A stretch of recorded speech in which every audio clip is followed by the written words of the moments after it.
আসসালামু আলাইকুম রহমতুল্লাহ। আশা করি প্রিয় দর্শক মণ্ডলীরা সবাই ভালো আছেন। আজকে রোজা ভঙ্গ হওয়ার কারণগুলো ডক্টর মিজানুর রহমান আজহারীর একটি লেকচারের মাধ্যমে শুনুন। মুবতিলাতুস সিয়াম, কি করলে রোজা ভেঙে যায়?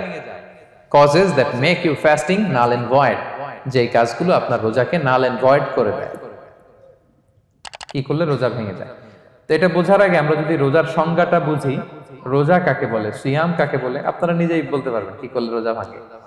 রোজার সংজ্ঞা হচ্ছে আসওমু হুয়াল ইমসাকু আনিল আখলি ওয়া শুরবি ওয়াল জিমাই মিন তুলুইল ফাজরি ইলা গুরুবিশ শামসি মা নিয়া। মানে রোজা হচ্ছে বিরত থাকার নাম। কি থেকে? খাওয়া থেকে, পান করা থেকে, ফিজিক্যাল ইন্টিমেসি থেকে স্ত্রীর সাথে, সকাল থেকে শুরু করে, ফজর থেকে শুরু করে ইলা গুরুবিশ শামস মানে সানসেট পর্যন্ত, সূর্যাস্ত পর্যন্ত মা নিয়া, নিয়তের সাথে। ক্লিয়ার হয়ে গেছে না? রোজা হচ্ছে বিরত থাকার নাম। খাওয়া থেকে বিরত, পান থেকে, ফিজিক্যাল ইন্টারকোর্স থেকে, সকাল থেকে শুরু করে সন্ধ্যা পর্যন্ত নিয়তের সাথে। তো এই সংজ্ঞা থেকেই তো বোঝা যায় কি করলে, খেলে রোজা ভেঙে যায়, ড্রিঙ্কস করলে রোজা ভেঙে যায়, বিবাহিতরা দিনের বেলায় ফিজিক্যাল ইন্টিমেসিতে গেলে রোজা ভেঙে যায়। তো আমরা এবার পয়েন্ট আকারে শুনবো যে কি কি কাজ করলে। এখানে মৌলিকভাবে 3টা জিনিসের কথা বলা হয়েছে, কিন্তু আরো কিছু জিনিস আছে যেগুলো করলে আপনার রোজা ভেঙে যাবে। আসুন আমরা সেগুলো শুনি। 1 নম্বরে হচ্ছে ইচ্ছা করে যদি আপনি খান, ইচ্ছা করে খাইতে হবে, বুঝছেন? ভুল করে খাইলে কিন্তু রোজা ভাঙে না। খুব মজার না ব্যাপারটা? অনেক সময় এমন হয়, অনেকের অভ্যাস যে সকালবেলা সে ঘুম থেকে উঠে পানি খায়। তো আপনি হঠাৎ করে 1 গ্লাস পানি খেয়ে ফেলছেন, খাওয়ার পরে মনে হয়েছে ওরে আমি তো রোজা, এখন কি হবে বলেন তো? ভাঙবে না? ভাঙবে না, ভাঙে নাই। শুধু 1 গ্লাস পানি না, ভুলে যদি 1 প্লেট ভাতও খেয়ে ফেলেন, ভুলে, রোজা ভাঙবে না। তো রোজা অবস্থায় এত বড় ভুল অবশ্য কেউ করে না, কি বলেন? পানির এটা হয়ে যায়, তাও প্রথম 1, 2, 3 রোজায় হয় না? প্রথম 1 দিন, 2 দিন, 3 দিনে অনেক সময় এরকম হয় যে ভুল করে পানি খেয়ে ফেলে। তো ভুল করে যদি কেউ খায় তার রোজা ভাঙে না। অথবা জোর করে যদি কাউকে খাওয়ানো হয় রোজা ভাঙে না। ফোর্সফুলি খাওয়াইলে ভাঙে না, ইন্টেনশনালি যদি কেউ খায় রোজা ভেঙে যায়। ক্লিয়ার? 2 নাম্বার, ড্রিঙ্কিং ইন্টেনশনালি, যদি পান করে ইচ্ছাকৃত, রোজা ভেঙে যায়। 3 নম্বরে হচ্ছে ফিজিক্যাল ইন্টারকোর্স, দিনের বেলায় যদি ফিজিক্যাল ইন্টিমেসিতে যায় হাজব্যান্ড ওয়াইফ এবং দেহ থেকে যদি সিমেন আউট হয় রোজা ভেঙে যায়। তবে ইচ্ছাকৃত যদি আপনি রোজা ভাঙেন, এটা বড্ড ভয়ঙ্কর প্রিয় ভাইরা। এটা খেয়াল করে মনে রাখবেন যে ইচ্ছা করে রোজা ভাঙার চেয়ে বড় স্পর্ধা আর হতে পারে না। কারণ এই রোজা রাখাটা কি রমাদানে ফরজ।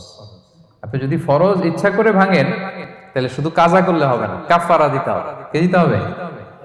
তাহলে আমরা জানছি কাজা, আমরা জেনেছি ফিদিয়া, এবার নতুন একটা টার্ম শুনলাম, এটা কি? কাফারা। ইচ্ছা করে রোজা ভাঙলে কাফারা দিতে হবে। এন্ড হোয়াট ইজ কাফারা? কাফারা হচ্ছে টানা 2 মাস রোজা রাখা একটার জন্য। পারবেন?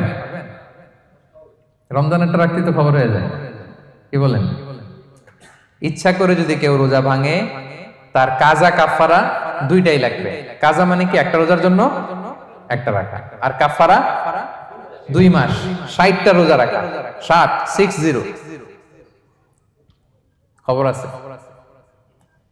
কিন্তু আপনি ইচ্ছা করে যদি রোজা ভাঙেন, এটার জন্য কাজা করলেন, একটা 60টা রাখলেন, মোট 61টা রাখার পরেও রমাদানের যে রোজা, এটার ফজিলত কি আপনি পাবেন? এটা আপনি পাবেন না। এটা বড্ড ভয়ঙ্কর।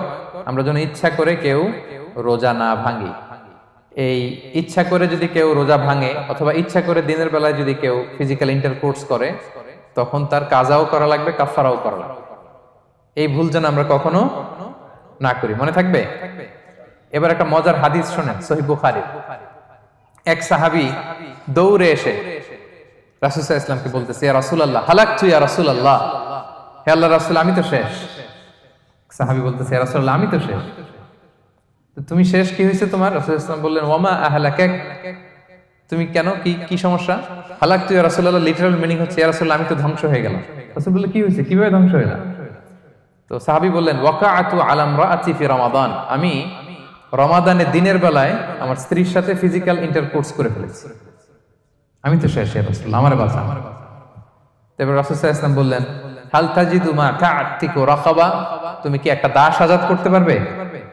কাফারার মূল বিধান হচ্ছে দাস আজাদ করা, অথবা 60টা রোজা রাখা, অথবা 60 জনকে খাওয়ানো। ওকে, তো রাসূল সাল্লাল্লাহু আলাইহি ওয়াসাল্লাম বলতেছে তুমি কি একটা দাস আজাদ করতে পারবে? উনি বলল না, আমার তো এই সক্ষমতা নাই, আমি পারবো না। তো রাসূল সাল্লাল্লাহু আলাইহি ওয়াসাল্লাম বললেন ফাহাল তাস্তাতিউ আন তাসুমা শাহরাইনি মুতাতাবিআইন, তাহলে টানা 60 দিন রোজা রাখতে পারবে? বলতেছে লা ইয়া রাসূলুল্লাহ, এটাও আমি পারবো না, 60 দিন রোজা রাখা আমার পক্ষে সম্ভব না।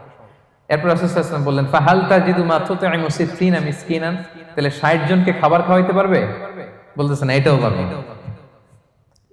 তো কোনোটাই সে পারবে না। এবার উনি বসে রইলেন।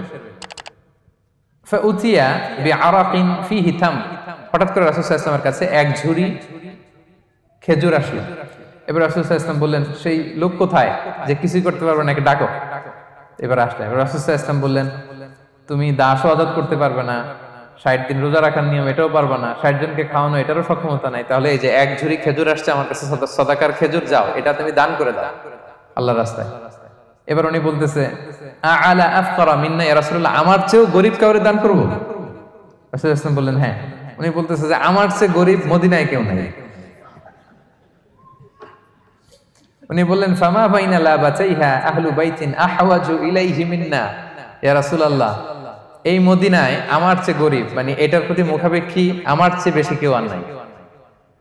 ফাদাহিকান নবী সাল্লাল্লাহু আলাইহি ওয়াসাল্লাম, রাসূল সাল্লাল্লাহু আলাইহি ওয়াসাল্লাম এই কথা শুনে হেসে দিলেন। হাত্তা বাদাত আনিয়াবু, রাসূল সাল্লাল্লাহু আলাইহি ওয়াসাল্লামের চোয়ালের দুই পাশের দাঁত দেখা গেল। রাসূল সাল্লাল্লাহু আলাইহি ওয়াসাল্লাম সাধারণত হাসতেন না, দেহেক যেটা এটা খুব কম হাসতেন না, তিনি তাবাসসুম যেটা স্মাইলিং মুচকি হাসতেন, ওটাতে দাঁত দেখা যায়। কিন্তু এই লোকের কাণ্ড দেখে, এই সাহাবী রাদিয়াল্লাহু তাআলা আনহুর কাণ্ড দেখে রাসূল সাল্লাল্লাহু আলাইহি ওয়াসাল্লাম হাসি আর থামে রাখতে পারলেন না। ফাদাহিকান নবী সাল্লাল্লাহু আলাইহি ওয়াসাল্লাম, রাসূল সাল্লাল্লাহু আলাইহি ওয়াসাল্লাম এমন হেসেই দিলেন যে ওনার দাঁত দেখা গেল, এরকম হাসি উনি হাসেন না। এরপর রাসূল সাল্লাল্লাহু আলাইহি ওয়াসাল্লাম বললেন কি আর করা, যাও ইযহাব ফাআতঈমহু আহলাক, যাও নিয়ে তোমার ফ্যামিলিতে খাও।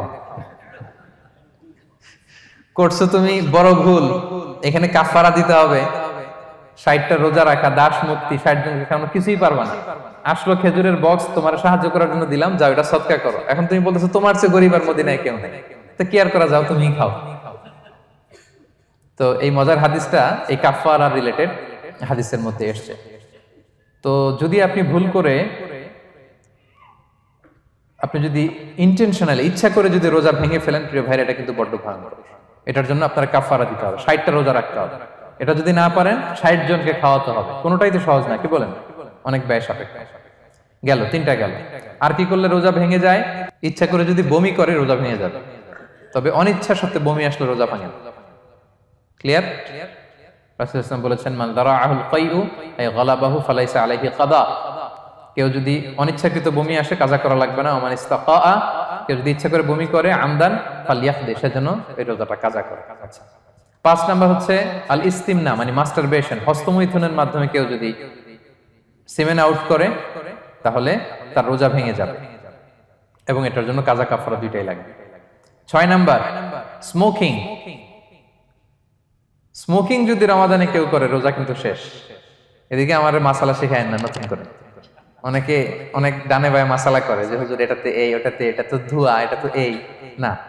স্মোকিং করলে আপনার রোজা ভেঙে যাবে, কারণ এটার মধ্যে এমন পার্টিকেল থাকে যেটা আপনার ভিতরে চলে যায়, সো আপনার রোজা ভেঙে যাবে। খবরদার স্মোকিং করবেন না। 7 নাম্বারে আপনি যদি নাকে ড্রপ দেন, রোজা রাখা অবস্থায় নাকে ড্রপ দেওয়া যাবে না।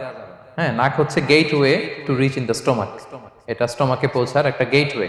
আপনি নাকে ড্রপ দিলে দেখবেন কিছুক্ষণ পরে গলায় একটা তেতো তেতো ভাব অনুভব হয়, আস্তে করে এটা স্টোমাকে চলে যায়, আপনার রোজা ভেঙে যাবে। নাকের ড্রপ এটা রাতে, সন্ধ্যা থেকে শুরু করে সাহুর খাওয়া পর্যন্ত। আচ্ছা, এজন্য রমাদানে কিন্তু ওযু করার সময় নাকে পানি দিতে সাবধান। হ্যাঁ, ফরজ গোসলের সময় নাকে পানি দিতে সাবধান, খুব বেশি ইস্তেনশাক করা যাবে না।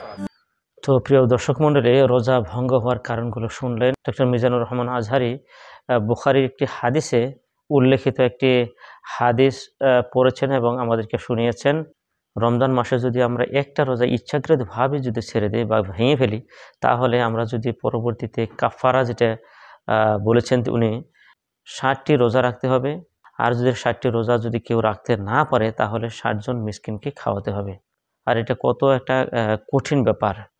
অতএব আমাদেরকে যাতে আল্লাহ তাআলা রমজান মাসে সম্পূর্ণ রোজা রাখার জন্য আল্লাহ তাআলা যেন আমাদেরকে তৌফিক দান করে। তো বন্ধুরা, আজকে তাহলে এ পর্যন্তই। আসসালামু আলাইকুম ওয়া রাহমাতুল্লাহি ওয়া বারাকাতুহু।